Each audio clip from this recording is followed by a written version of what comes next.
Bueno, entonces, una de las primeras, es uno de los que estábamos averiguando, era la monarquía, ya que son tres etapas que se dividió el desarrollo del gobierno en la antigua Roma, que es monarquía, república e imperio. Comenzando con la monarquía, que comenzó en un sistema, o sea, empezó a regir desde el año 21, no, desde el día 21 de abril del año 753 a.C. hasta el año 509 a.C. Rómulo fue su primer monarca, pero para que Rómulo llegara a ser el primer monarca, él había matado, asesinado 7 colinas, que son las que están aquí en mención, que se pueden ver, que son estas, ¿cierto? Bueno, entonces comenzamos con la cronología, que nos dice que aquí en la siguiente cronología encontramos los años en el cual se mantuvo la monarquía con sus reyes, o sea, los reyes, los monarcas, ¿cierto? En relación hacia la república. Luego encontramos las fuentes del derecho, que durante la monarquía romana, 753 al 509 a.C., las fuentes del derecho eran muy diferentes a las que desarrollarían posteriormente en la república y el imperio. Entonces esas decisiones reales, aquí abajo se pueden mostrar las principales fuentes del derecho, que fueron costumbres y tradiciones, que el derecho estaba basado en costumbres y tradiciones conocidas como mos maiorum. Esas normas no estaban estrictamente formalizadas, formalmente estaban transmitidas oralmente. ¿Quién fue la figura de rey res? Entonces las leyes reales estaban las normas religiosas y rituales, decisiones reales y jurisprudencia, consulta de los ancianos y sabios, y ya luego acá arribita podemos ver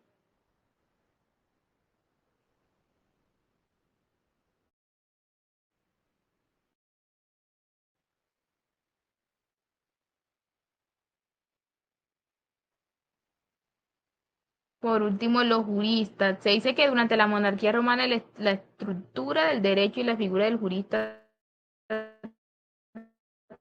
tal como se reglamenta, ya sí podíamos encontrar algunos de ellos. Bueno, las primitivas 7 colinas, que son las que están aquí en mención, que se pueden ver, que son estas, ¿cierto? Bueno, entonces comenzamos con la cronología,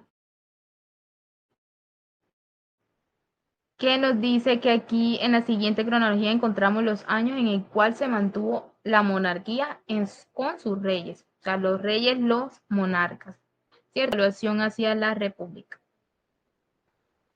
Luego encontramos las fuentes del derecho, que durante la monarquía romana, 753 al 509 a.C., las fuentes del derecho eran muy diferentes a las que desarrollarían posteriormente en la república y el imperio.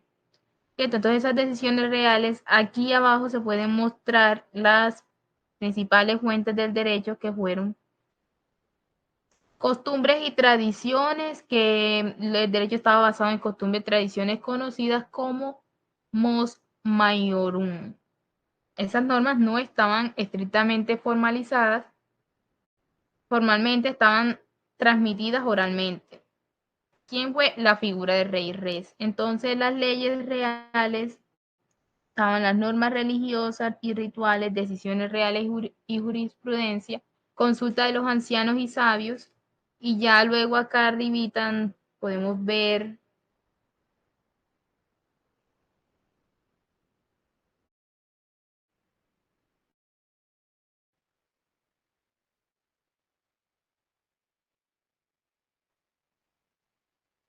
por último los juristas. Se dice que durante la monarquía romana la estructura del derecho y la figura del jurista, tal como se reglamenta, ya sí podíamos encontrar algunos de ellos, que sería el rey res, que ya lo habíamos mencionado anterior, pontífice, no existía aún durante la monarquía en ese entonces. Entonces ya aquí procedemos y le damos el paso a la compañera Geraldine para que nos cuente todo lo relacionado con la república. La república empezó en el año 509 a.C. hasta el 27 a.C. La república se implantó en Roma en el año 509 y se mantuvo hasta la época imperial en el año 27 a.C. En estos últimos años, la república estuvo a cargo de dictadores como Julio César. Hablando un poco más de la cronología, empezamos por varios sucesos que ocurrieron durante esta época.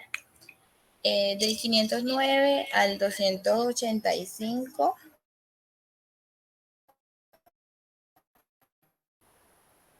luchas internas, la ley de las 12 tablas. Entendemos como luchas internas que durante los primeros siglos de la República, los plebeyos lucharon por la igualdad política y legal frente a los patricios. Este conflicto social fue conocido como la lucha de las órdenes. Llevó a la creación de instituciones como el tribuno de la plebe, que protegía los derechos de los plebeyos. La ley de las 12 tablas, que fue 450 años antes de Cristo, esta ley fue el primer código de derecho escrito de Roma y surgió como resultado de las demandas de los plebeyos para obtener transparencia en las leyes. Las 12 tablas codificaron normas y regulaciones que acabaran tanto el derecho civil como penal y marcaron un hito en la jurisprudencia romana. Otro hecho que tenemos es el de 264 años a 241 años antes de Cristo, que fue la primera guerra púnica. Aquí fue Roma contra Cartago por el control de Cilicia para obtener la victoria romana. Bueno, dice que fue la primera de las tres guerras entre Roma y Cartago. Se libró principalmente por el control de Cilicia. Roma, tras duras batallas navales, derrotó a Cartago y ganó a Cilicia, convirtiéndola en su primera provincia fuera de Italia. Otro suceso que tenemos es el de 218 a 201 a.C., que fue la Segunda Guerra Púnica. Púnica Aníbal invade Italia.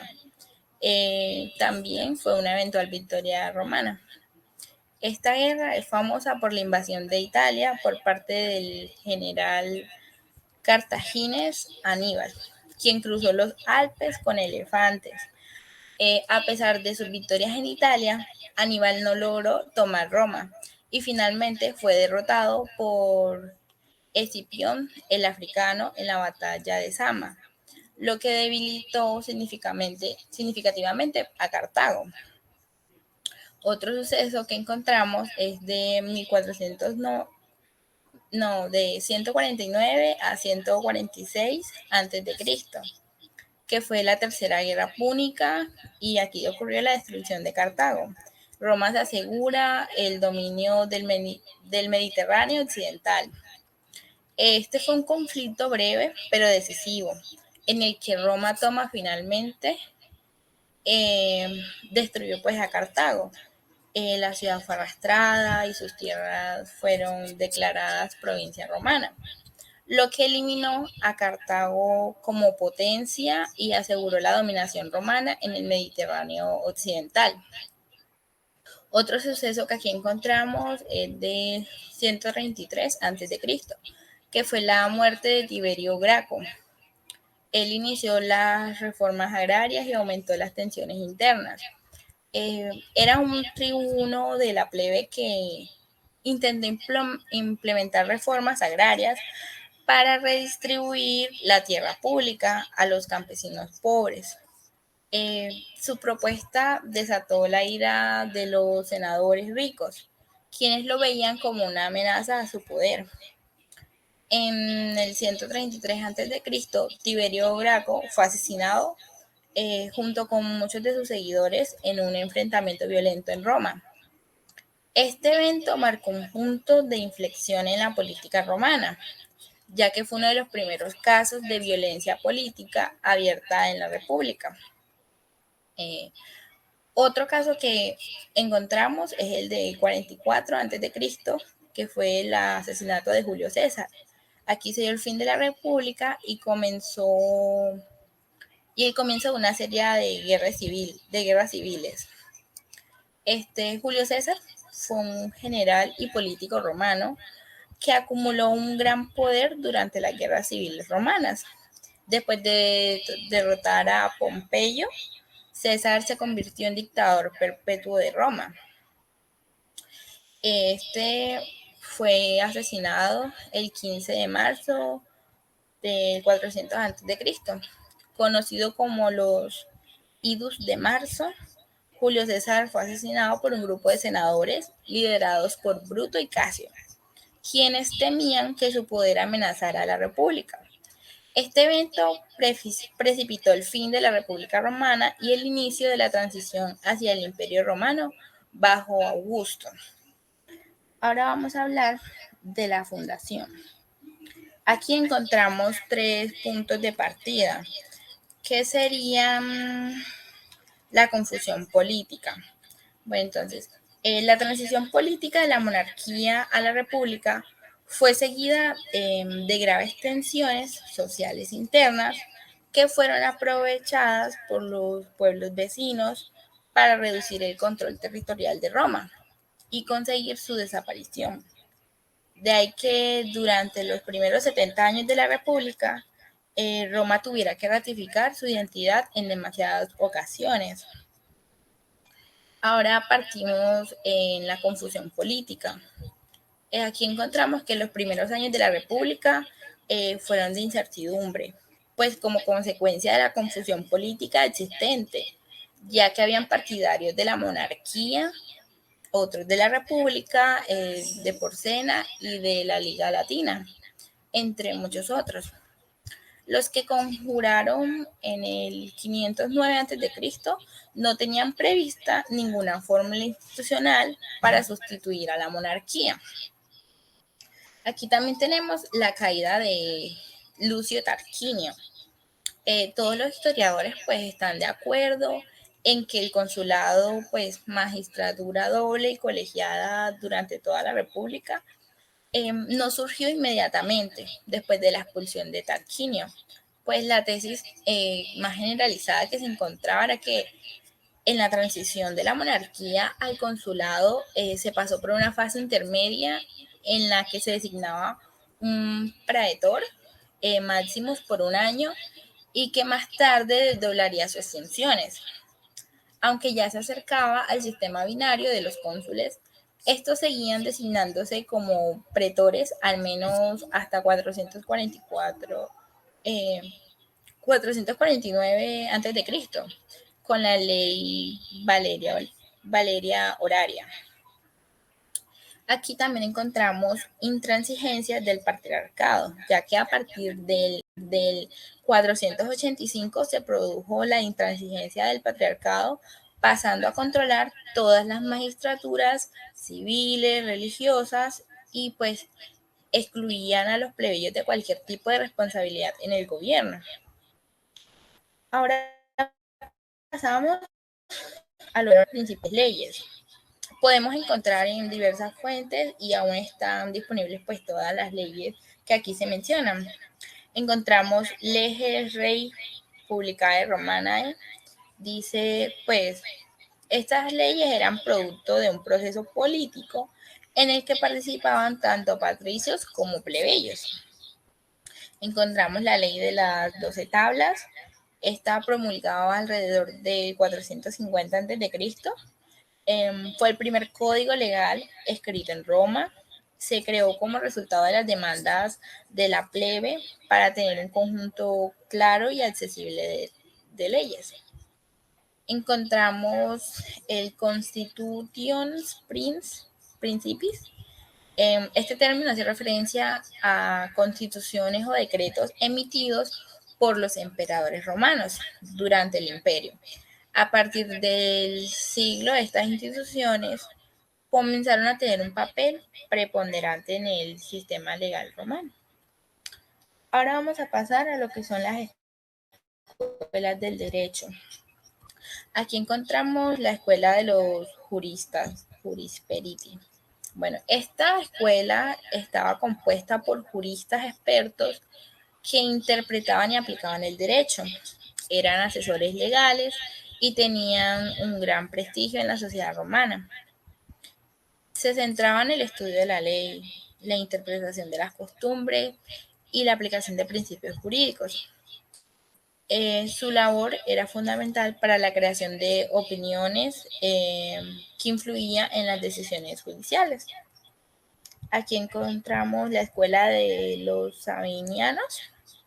Bueno, Sabino fue uno de los principales exponentes de esta corriente. La escuela se caracterizaba por un enfoque más conservador y formalista del derecho. Era conocida por su énfasis en la interpretación literal de las leyes. Tenía un enfoque centrado en la ley escrita y las tradiciones jurídicas, prefiriendo una aplicación estricta de las normas. Encontramos la escuela de los proculianos. Proculo fue el fundador de esta escuela, que surgió como una respuesta a los sabinianos. Los proculianos adoptaron una postura más flexible e innovadora respecto al derecho. Se enfocaban en el contexto social, económico, al interpretar las leyes, buscando adaptarlas a las circunstancias cambiantes de la vida romana. Encontramos también la escuela estoica, aunque pues no era como exclusivamente una escuela del derecho romano, el estoicismo influyó en muchos juristas romanos. Promovía ideas sobre la justicia universal y la ley natural, sugiriendo que habían principios morales subyacentes a las leyes humanas. Los estoicos argumentaban que las leyes debían reflejar valores éticos universales, lo que impactó la forma en que algunos juristas abordaron la justicia. Ahora pasamos a las fuentes del derecho. Bueno, aquí en máximo exponente y fue Gallo.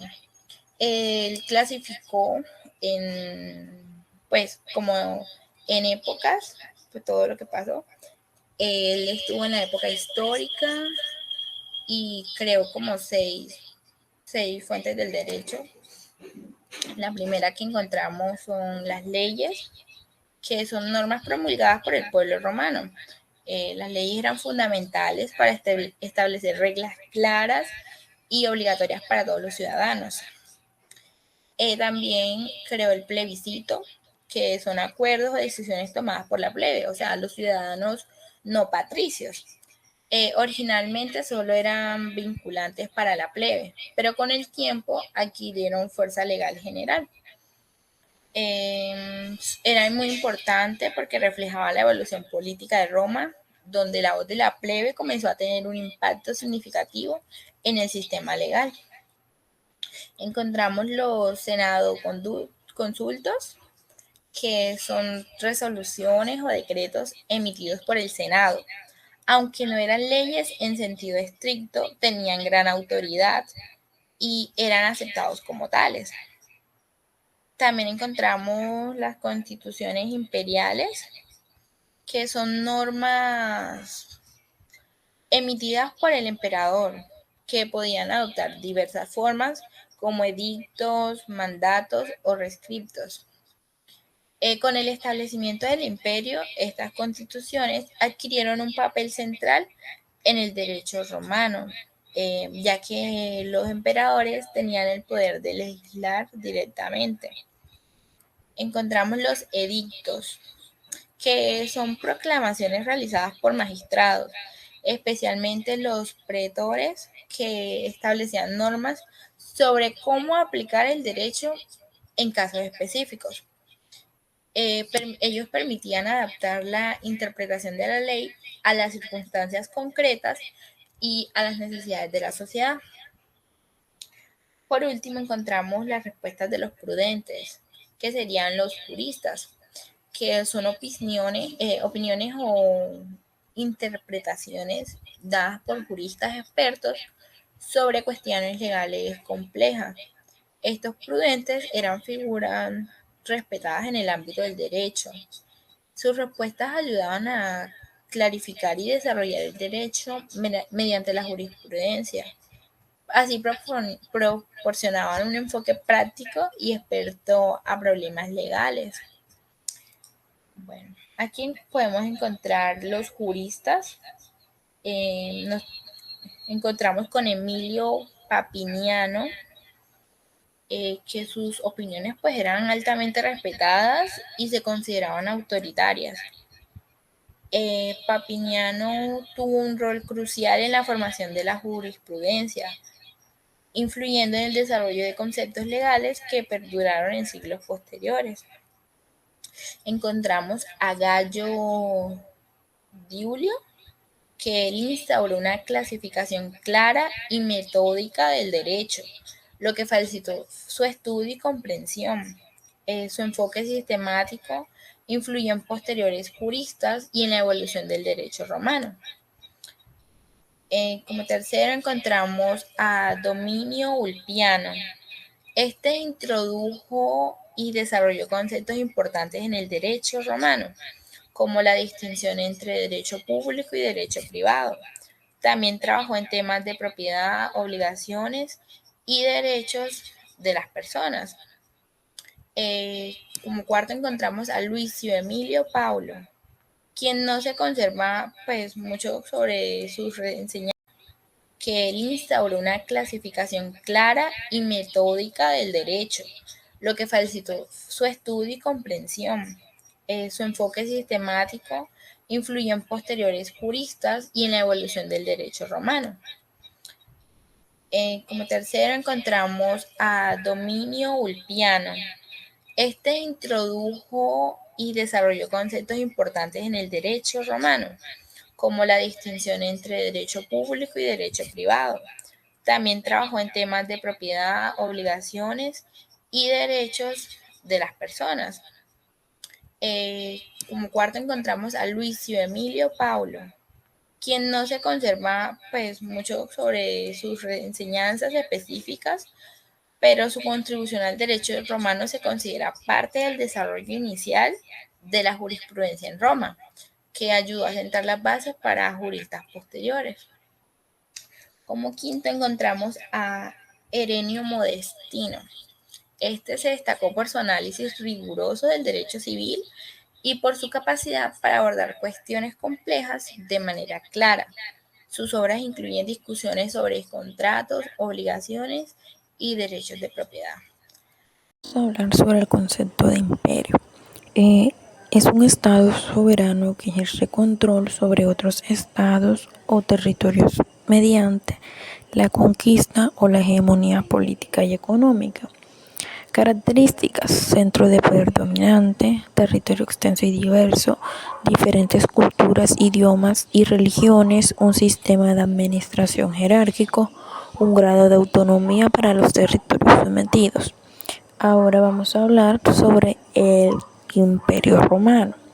Este imperio se fundó en el año 27 a.C., cuando el Senado romano otorgó a Augusto el título de emperador. Este imperio duró hasta el año 476 después de Cristo. Bueno, ahora a continuación la cronología. En el año 753 a.C., fundación de Roma. En el año 509 a.C.